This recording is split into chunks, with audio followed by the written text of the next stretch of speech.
Hi guys, Assalamualaikum. Welcome back to my YouTube channel. So, hi semua. So, hari ni aku nak cerita pasal kisah sebenar lagi. Korang nak tahu tak hari ni aku nak cerita pasal kisah sebenar pasal apa untuk hari ni? Sebelum nak tahu, jangan lupa like, komen, share dan subscribe. Like, subscribe sebanyak 100k. Jangan lupa tekan butang subscribe dan tekan butang loceng. So hari ni aku nak cerita pasal kisah sebenar apa korang? Korang nak tahu tak? Hari ni aku nak cerita pasal kisah sebenar di sebalik animasi Doraemon.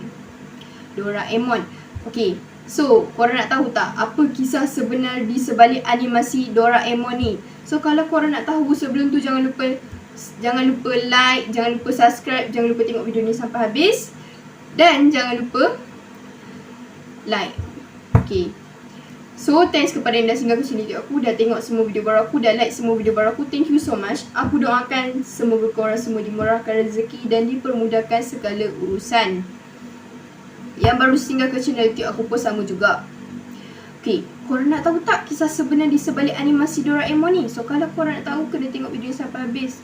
Dan jangan lupa subscribe. Yang baru singgah ke channel YouTube aku, jangan lupa subscribe, okay? Tanpa membuang masa, aku akan cerita sekarang. Tapi korang semua jangan lupa subscribe, okay? Beberapa tahun lepas, telah tular kisah sedih di sebalik animasi Doraemon yang dikongsikan secara meluas di setiap media sosial.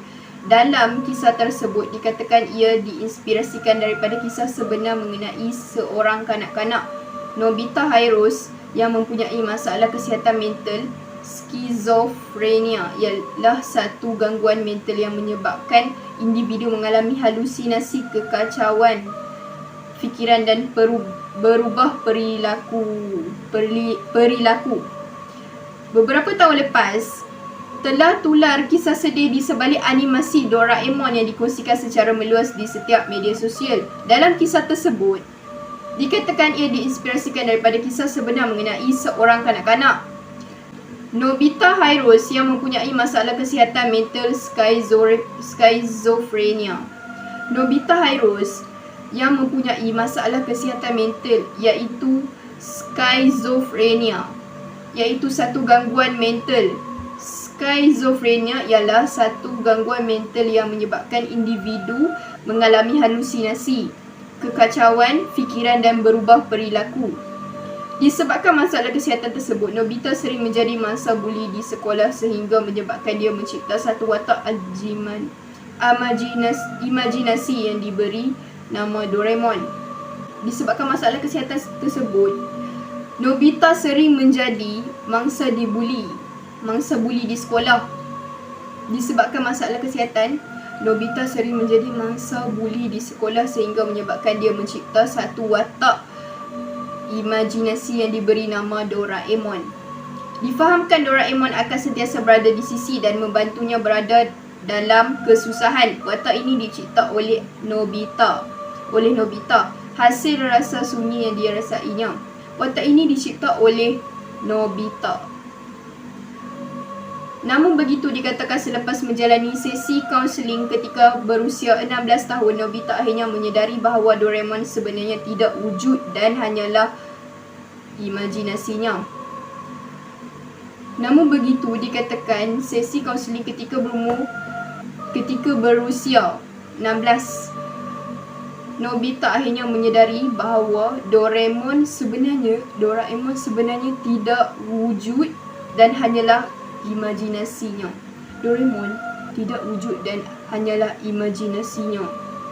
Adakah betul korang? Cuba korang komen kat bawah. Hal ini kemudiannya membuatkan Nobita merasa lebih tertekan dan memutuskan untuk mengambil nyawanya sendiri dengan pistol milik ayahnya.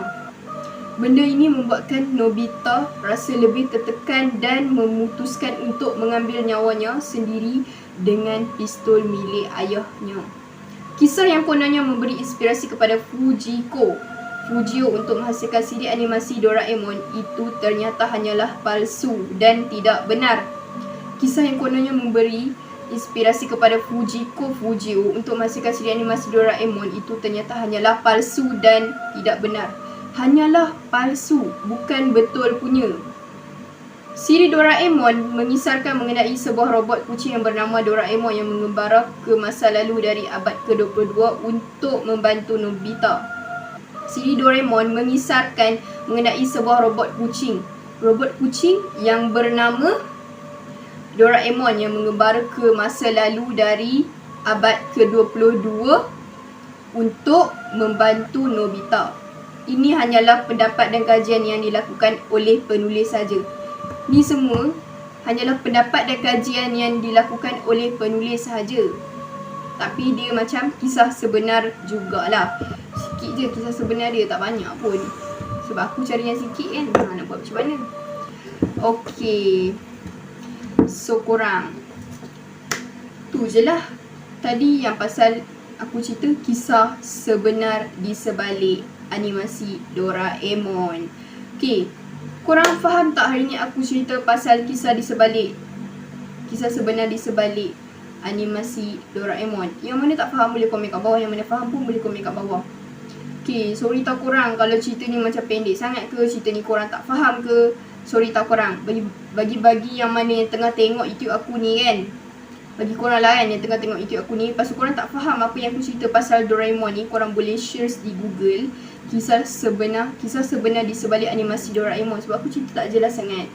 Okay, tapi aku tahu cerita Doraemon ni. Okay korang, so kepada siapa-siapa yang suka tengok cerita Doraemon ni, bolehlah komen dekat bawah. Kalau korang minat dengan cerita Doraemon ni pun boleh komen kat bawah. Okay, kalau korang suka semua episod dengan cerita Doraemon, boleh komen kat bawah. Ada episod ke? Aku pun tak tahu ada episod ke tak kan. Sebab dulu je aku tengok, sekarang aku dah tak tengok. Mana tahu lah korang minat dengan cerita Doraemon kan. Kalau korang suka boleh komen kat bawah. Yelah, aku pun nak tahu juga korang tengok dulu ke sekarang cerita Doraemon tu. Kalau aku kan baru tengok dulu je, sekarang tak tengok dah. Maksudnya aku start tengok tu masa darjah 5 je, darjah 6 aku tak tengok dah. Darjah 6 aku tak tengok, kita 1 aku tak tengok, kita 2 pun aku dah tak tengok. Sebab cerita kartun kan, aku dah tak minat dah. Sebab aku dah besar. Okay, so korang sampai sini saja video baru aku. So jangan lupa like, comment, share, subscribe. Apa-apa korang jangan lupa komen kat bawah tau kalau korang semua minat dengan cerita Doraemon atau korang suka dengan cerita Doraemon. Okay, so korang bye, see you next time video. So ada video baru, jangan lupa tengok video baru untuk esok. Bye semua.